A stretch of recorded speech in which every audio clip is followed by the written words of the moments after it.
Hi, I'm Wanhee, and for as long as I can remember, I didn't care about fashion. I dressed like this, and this, just like any normal guy who would follow some trends. There's nothing wrong with this, but lately I realized that fashion is a skill you can get better at. And once you do, everything changes. Not only do you look better and feel better, people treat you differently. Let's get into how I un-effed my fashion so you can do the same.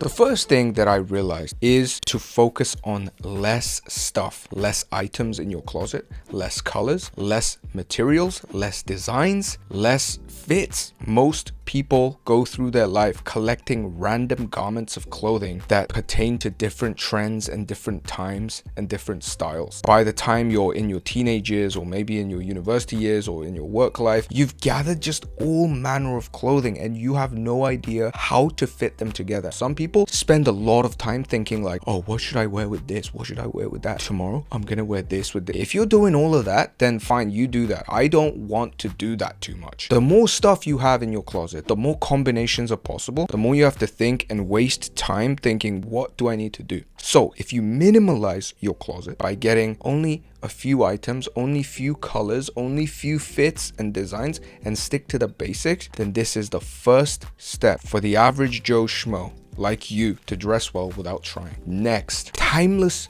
pieces rather than trendy pieces. Trends nowadays come and go like the wind. Now, when the trend comes and you just jump on, the Adidas Samba trend, the Carhartt trend, the this trend and that trend, then what happens is that when that trend passes, you have to buy new stuff to look like you know stuff about fashion. That's just a really inefficient and expensive way to live life. You just become the follower. You're never the guy that just has his style, that just looks good no matter what. In order to do that, you need to focus less on these little trends that come and go and focus more on timeless pieces that have been here before, that are gonna be here later, and that in fact, if you did want to follow some trends, because let's say you really like that trend, those timeless things that you have are gonna go with it most of the time. What are the timeless pieces? What are the timeless colors? What are the timeless fits? Let me just give you a rundown right now. The white tee. This goes with everything. Whatever thing you want to wear, the white tee will work. What is a timeless fit? Maybe these trousers I have now.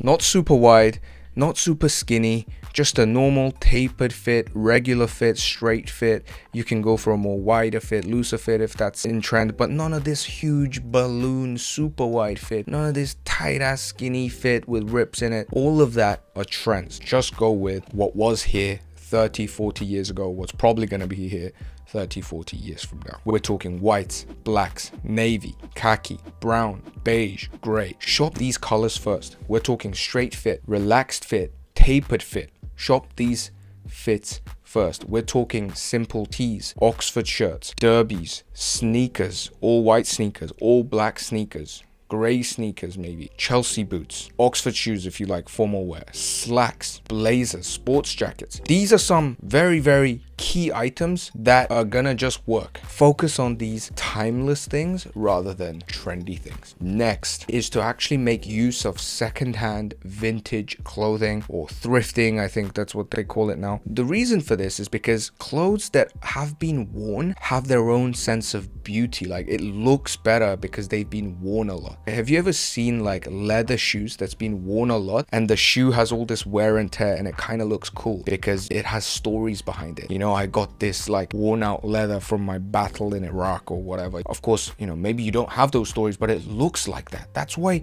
clothes that have been worn look cooler. This is why fashionable people make use of a lot of secondhand clothing, a lot of vintage clothing and things like this. Perfect example of this is when you start jiu-jitsu, you see this new guy with this new gi and it's all stiff, and even though it fits him perfectly, it kind of looks kind of clumsy. But somebody who's been training for years and years and his gi's all flappy and softened and it just has that wear and tear, maybe it's got some blood marks, smudges, it just looks cool. It takes time for a gi to look good on a guy. And it's the same thing with clothes. Sometimes you wear the new stuff and you look like your mother dressed you, like wear this, the clothes wear you.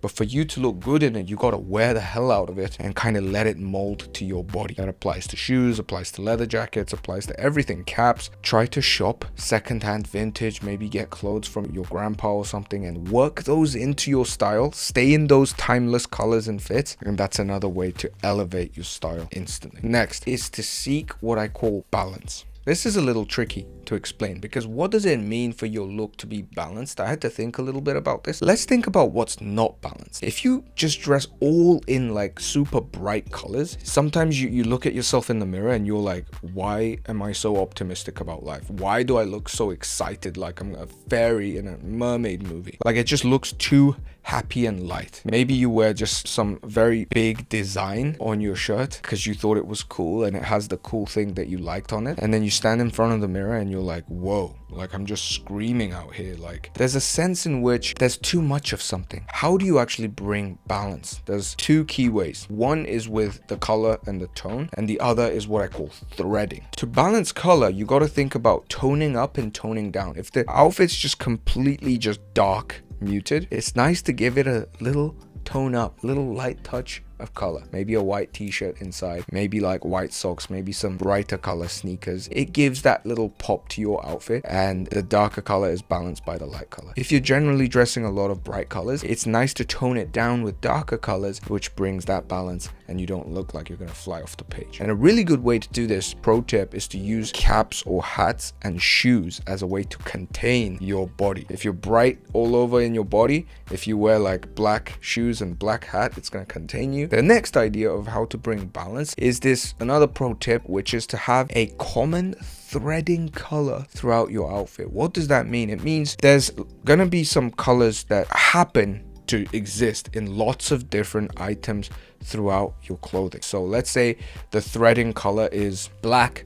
or it's blue, or it's green. It kind of reoccurs. Let's say it's navy and your shoes are black, and then you have navy pants, and then in your top there's a little bit of navy, and then there's a little bit of like navy writing on your cap or something. There's just threads. It's that navy that ties the whole thing together. Now, if you make this really obvious, just like here's a green, here's a green, here's a green, here's a green, I matched it, then you look really try hard. So the subtler you do it, the better. Those are some pro ass tips that I don't even know how to do, but I am aware of them because I've accidentally done it a few times. Even when I went to the gym, I accidentally had this navy sweater and I wore some socks that I got as a present. I literally didn't think about it, but the socks, and then the cap was red, and then there was a little bit of red in my sock, and I looked at myself in the mirror. I didn't even look that good, but it just looked good. Not great, but it just looked kind of good, like, because there was a threading situation. So seek balance.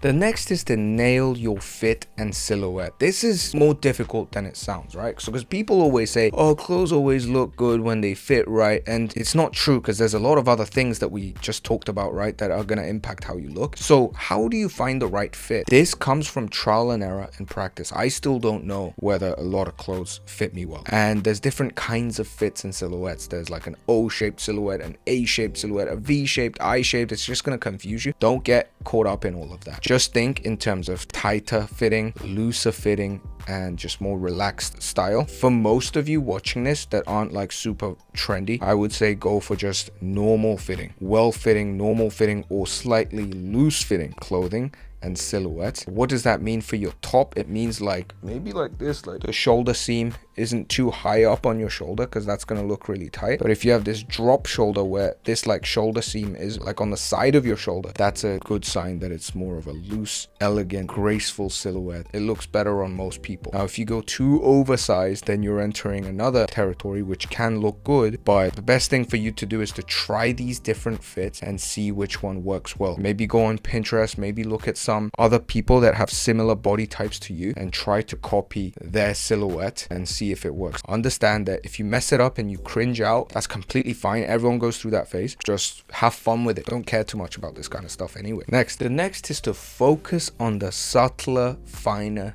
details of the clothes. So you know how we said focus on less things, less designs? The idea is that you want to kind of have this minimal base and add a little pop of detail, what I call point in this Korean fashion concepts video. The point is the accent that draws attention in your outfit. In a plain outfit, if I wore, I don't know, like freaking, what is this handkerchief, like let's say I wore this like thing like this is like literally a dinner handkerchief or something. Let's say I did something like this, then this would be the point, because everything's plain and this is different. You want to have something like this in your outfit. Maybe you do it with color, maybe you do it with material, maybe you do it with an accessory. You can go bold with this. You can go a bright red scarf, you can go like big sunglasses, and really accentuate and bring attention to a certain item or color in your outfit. But I always think that the less try hard you look, the better. It's like fashion is a game of hide and seek, where you clearly care. To dress well, you clearly kind of care, but you are at the same time trying to show that you care the least. That's always gonna look better than a guy who dressed perfect, but he tried super hard. But what does that mean when it comes to making your outfits? Have the point, have the accent as something subtle. Maybe you dress the same as this guy who's dressed like a normal average Joe, but it's the detail. It's like the way the collar is stitched is slightly different. Maybe the finishing on the shoulder is a little different. Maybe it's the gap between the stitching that is slightly not normal. It's the finer details, and anything can be the detail. It can be the washing, the way the denim is washed, the zipper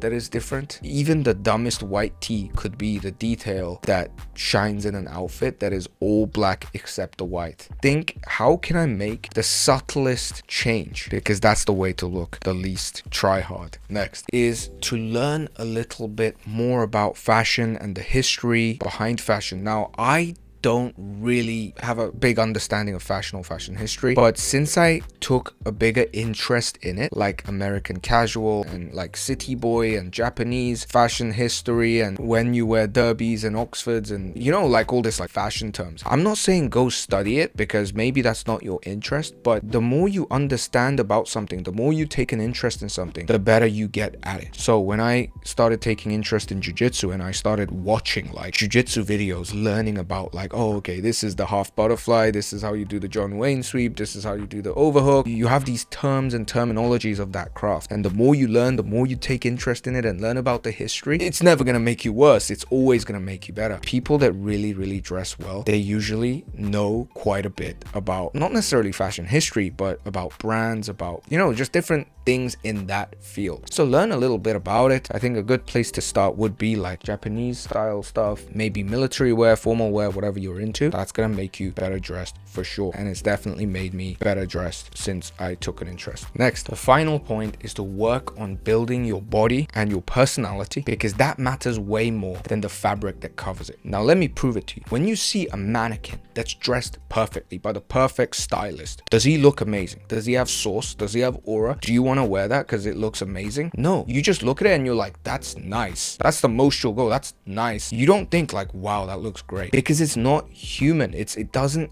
have that personality, that the passion, the movement. That person that is behind the clothes is what makes the clothes shine. In the military, I went to this carpenter, like I was making this table with this guy, and the old Korean guy was just going at it, and his trousers were completely dirty. He had these gloves that were just chipped up. His sweater was all worn out. It looked the coolest. I still don't know what that was, but it just looked amazing because he didn't give no shits, and he was so good at what he was doing, and his clothes had the history of his craft and his excellence. That's when it looks good. Rock stars can wear the dumbest things, but if they're passionately playing something, that dumb t-shirt is going to look amazing. This is actually the source to dressing better, is to make yourself into an interesting person. I think I heard somewhere this quote where it's like, if you want to get good at fashion, care about everything except fashion. You don't want to focus too much on the clothing. You want to focus a lot more on your passion and going after it and building a good life, building your body. It's that kind of engrossed passion and a genuinely interesting person behind the clothes that's gonna make the clothes shine. That is probably the biggest secret